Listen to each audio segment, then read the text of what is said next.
అంటే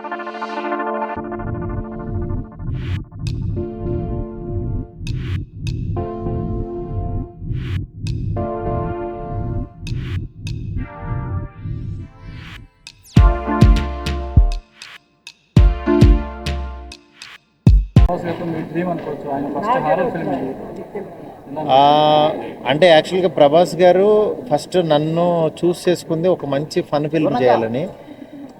ఆయన favourite film నా దాంట్లో ప్రేమ కథా చిత్రం, నెక్స్ట్ బలబల మగాడివే. అలాంటి కైండ్ సినిమా ఏదైనా చేద్దామని చెప్పి మాట్లాడుకుంటూ హర్రర్ కామెడీ చేద్దామా బాగుంటుంది కదా జానర్ అంటే సరే అని చెప్పి రాయడం జరిగింది. దాని తర్వాత ఆయన స్ట్రెంగ్త్ ఆయన్ని మనం ఇన్ని రోజుల నుంచి బాహుబలి తర్వాత కోల్పోయింది మనకి బుజ్జిగాడు, ఆ కైండ్ ఆఫ్ ప్రభాస్ని, ఆ వింటేజ్ ప్రభాస్ గారిని చూసి చాలా రోజులైంది.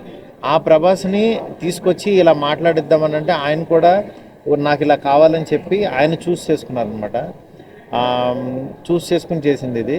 అందువల్ల ఇవాళ మీరు టేజర్ చూస్తే మీకు అర్థమవుతుంది వింటేజ్ ప్రభాస్ ఇస్ బ్యాక్ అన్నట్టు. బిగ్గెస్ట్ ఇండియన్ సినిమా ఇప్పుడు ఇది. టీజర్ వచ్చిన తర్వాత చాలా డిస్కషన్ జరుగుతుంది. అంతేకాకుండా ప్రభాస్ గారు మీ కాంబినేషన్ కానీ ఫ్యాన్స్ ఎప్పటి నుంచో వెయిట్ చేస్తున్న సినిమా. సో దీని గురించి మీరు అంటే ఫ్యాన్స్కి పర్టికులర్లీ వాళ్ళు ఎప్పటి నుంచి అప్డేట్స్ అని వెయిట్ చేస్తూ ఉన్నారు. సో ఎలా ఉండబోతుందంటే ఏం చెప్తారు? ఎలా ఉండబోతుందంటే టీజర్ ఇచ్చేసాం కదా, ఇంకా టీజర్లో యాక్చువల్గా ఏంటంటే ఈ వరల్డ్ అని పరిచయం చేసాం. అంటే మీరు ఇంత పెద్ద టీజర్ అంటే అసలు ఇంత లెంత్ వేయరు ఎప్పుడు కూడా. ఇంత లెంత్ ఇవ్వడానికి కారణం ఏంటంటే టీజరు ఈ సినిమా అంటే మీరు ఇప్పుడు ఏదో ఇది వదిలితే ఇదే ఉందా, లేకపోతే ఇది వదిలితే ఇదే ఉందా ఇలా అనుకుంటూ ఉంటున్నారు. అందుకని అది కాదు, ఇది వరల్డ్ చాలా పెద్దది, ఇది అని చెప్పి వరల్డ్ని ఇంట్రడ్యూస్ చేసాం.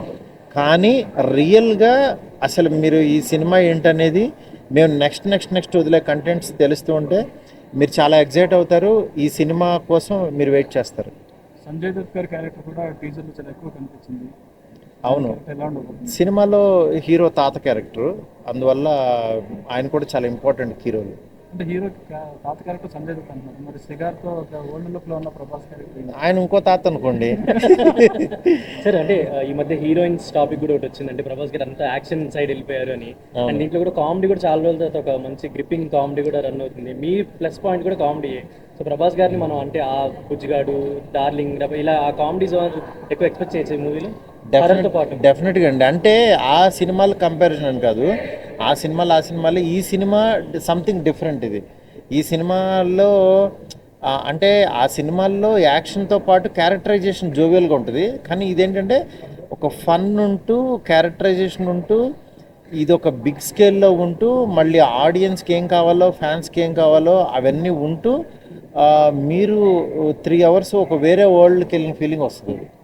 ప్రభాస్ గారు నిజంగా అడిగారు నాకు ఇద్దరు హీరోయిన్స్ అంటే ఇద్దరు హీరోయిన్స్ని పెడదామా అని అన్నారు. అని అంటే ఎందుకు ముగ్గురిని పెడదాం అదే ఉందని అని రాశాను. అంటే ఆయన ఏంటంటే వేరే సినిమాల్లో హీరోయిన్స్ లేరు, ఒక హీరోయిన్ అని కాదు, ఆయన ఏంటంటే ఏం చేసినా బెస్ట్ ఇవ్వాలనుకుంటారు. హీరోయిన్స్ని టచ్ చేసి ఇది చేశారంటే బెస్ట్ చేద్దామని. బాహుబలి తర్వాత రొమాంటిక్ ఫిల్మ్ ఏమీ చేయలేదు కదా. అంటే రొమాంటిక్ ఫిల్మ్ ఇన్ సెన్స్ కామెడీలో హర్రర్ రొమాంటిక్ ఫిల్మ్ లాగా అది. దీనికి నాకు ఆ ఛాన్స్ నాకు వచ్చింది. దీన్ని నేను ముగ్గురిని రాసి మళ్ళీ హర్రరు ప్లస్ ఇది అంటే it's one kind of fantasy film అనమాట. అది సరే, టీజర్కే గుడి కడతామని చెప్పి చెప్తున్నారు. మరి నెక్స్ట్ కంటెంట్స్కి ఏమన్నా అంటే ఎలా ఉండబోతుంది? వాళ్ళు గుడి కట్టడం వాళ్ళ ధర్మం, కానీ ఆ గుడిలో నేను మాత్రం ఉండలేను.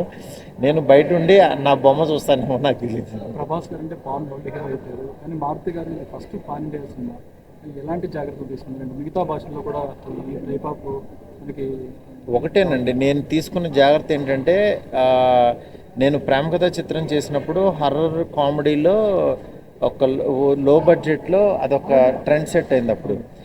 ఇప్పుడు యాక్చువల్గా ఏంటంటే పాన్ ఇండియాకి వెళ్ళినప్పుడు అది దాని విజువల్, దాని రేంజ్, ఎలా తీసుకెళ్ళాలి, ఎక్కడికి తీసుకెళ్ళాలి, ఏం రాస్తే కొత్తది అవుతుంది.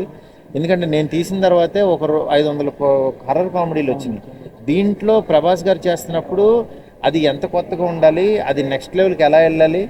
యాక్చువల్గా మామూలుగా హర్రర్ ఇంట్లోకి వెళ్ళి దెయ్యం ఉండటం అనేది రెగ్యులర్. ఏ మైసూర్ ప్యాలెస్ కన్నా వెళ్ళచ్చు, మేము ఇంత ప్యాలెస్ బిల్డ్ చేయాల్సిన అవసరం లేదు.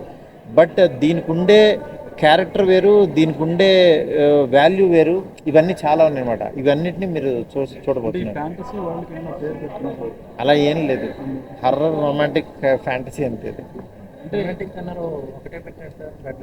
బెడ్రూమా? బెడ్రూమ్లో వేసాం ఒక కారిడార్, అది వేరే సెట్, ఆ సెట్ వేరే ఉంది. ఈ పైన రూఫ్ అంతా కలిపి ఒక సెట్ వేసాం, అది వేరే ఉంది.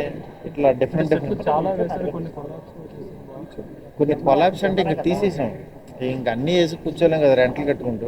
అది అవును. బుక్స్ ఎందుకు ఉన్నాయంటే అది సినిమాలో భాగం, మీరు చూస్తే అర్థం అవుతుంది. టోటల్ ఫిక్షనల్ స్టోరీ అయినా ఏదైనా రియల్ ఇన్సిడెంట్ కూడా ఏదైనా రియల్ ఇన్సిడెంట్ ఏమీ లేదు, రియల్ ప్రభాస్ గారు ఉంటారు అంతే, రియల్ ఇన్సిడెంట్స్ ఉండవు. Thank you.